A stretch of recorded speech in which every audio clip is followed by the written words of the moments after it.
All right, everybody, welcome back for another deep dive. Glad to be back. Yeah, this time we're going to be talking about something that's a little bit different, something that affects a lot of us, but we don't necessarily think about every day. Right. And that is uh, what happens when somebody who has a commercial driver's license, those big trucks you see on the highway all the time, Right. Yeah. what happens when their license gets downgraded because of substance use? Yeah. That's it's a pretty serious topic and something that, Exactly. we all rely on those drivers to get our goods and services to us. Wow, exactly.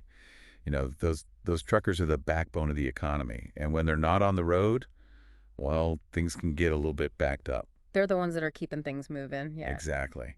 So we've got some source material here um, that talks about the ins and outs of what happens when, a CDL holder gets in trouble with alcohol or drug use.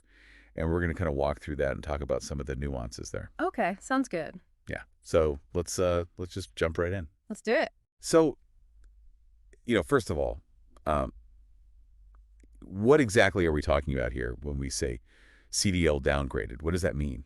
So basically, a CDL downgrade means that you are no longer allowed to operate those commercial motor vehicles. Okay.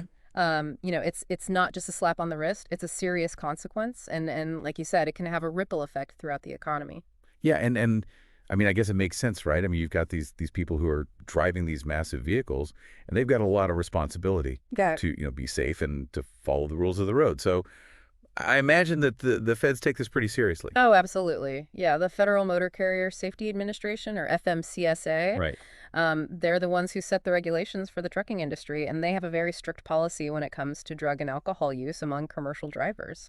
Yeah, so according to what we've got here, it looks like they've got this whole program that drivers have to go through Right. if they get busted for, drinking or doing drugs. Yeah. Right. It's called the Substance Abuse Professional Return to Duty Program, or SAP program for short. Okay, SAFT program. Okay. And it's designed to help drivers get the treatment they need and to make sure that they're safe to return to work.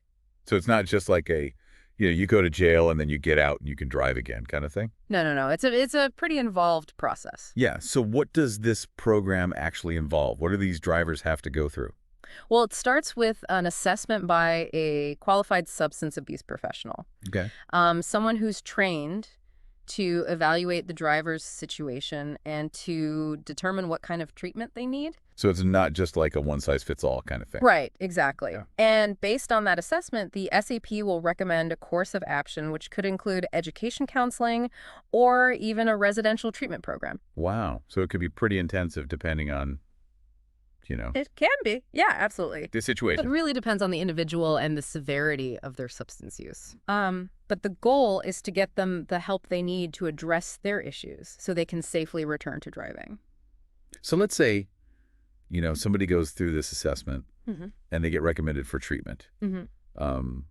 Is that the end of it? Do they just, do their treatment and then they're good to go? Or is there more to it? There's more to it, yeah. There are follow-up evaluations to make sure that the driver is staying on track, and they may also have to undergo random drug and alcohol testing. Okay. And the whole process is overseen by the SAP, who works with the driver to help them meet the requirements of the program. So there's some accountability there. Absolutely, yeah. Okay. So, I mean, this sounds like a pretty daunting process. Yeah. You get caught with something, you got to go through all this stuff just to get back on the road. Yeah, it can be overwhelming, for sure. Are there any resources out there for these drivers to help Yeah. them kind of navigate this whole thing? Yeah, there are definitely resources available. One example is the Diversion Center. They're an FMCSA registered SAP provider, and they have a lot of experience helping drivers get back on the road. So they're kind of like a guide on the side. Exactly. Yeah, they can help with everything from finding a qualified SAP to understanding the regulations and requirements of the program. That's great. Yeah, because, I mean, this stuff can be pretty confusing, I imagine. It can be, yeah. There's a lot of paperwork and a lot of different steps involved. Right. So having someone there to help you through it can make a big difference. So let's say somebody completes the program, they do everything they're supposed to do, Mm-hmm. they jump through all the hoops. Mm-hmm. What happens? Are they just automatically good to go, or is there more to it? Well, they have to provide proof of their compliance to both their state licensing agency Okay. and the FMCSA Clearinghouse, which is a national database that tracks drug and alcohol program violations for commercial drivers. Oh, so it's like it's a Mhm. permanent record kind of thing. Yeah, pretty much. Yeah.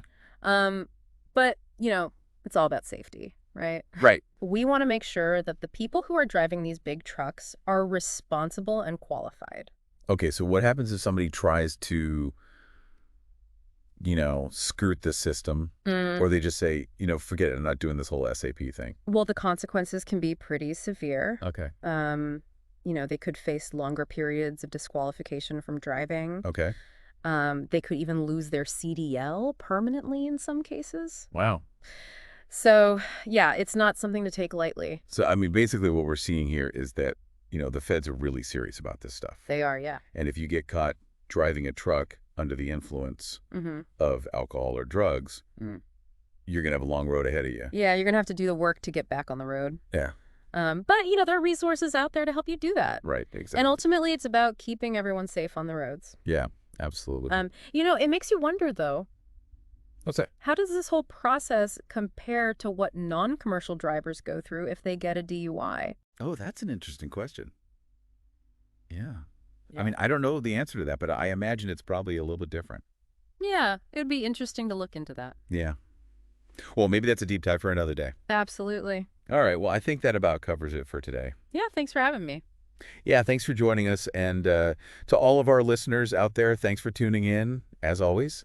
And we'll catch you next time See you later. for another deep dive. Take care. Bye. Bye.